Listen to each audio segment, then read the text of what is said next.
Yeah, I mean, I think we're seeing a evolution of the concept of the critic at this point Mm, because the Beatles helped create the modern album template with the idea that by creating a whole album of good music that people will want to spend more money. So they bring in this new cottage industry, and with that comes the rise of the critic. of course. Of course, there were always critics. I mean, but it became like a does the critic love the album? Will people buy the album? Right.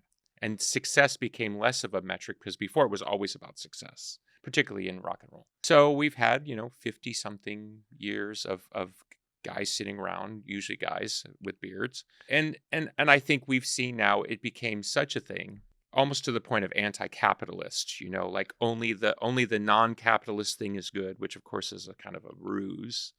And now that's all disintegrated. So now we're just back to people are just finding music that they like. Of course.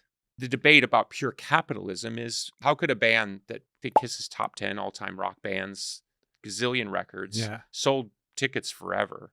And then, of course, it took the Rock and Roll Hall of Fame 20 years to put them Right. in. I Of mean, it's just course. like, Yeah. and it's just a different form of critic, right? Yeah. What you've accomplished doesn't sort of matter.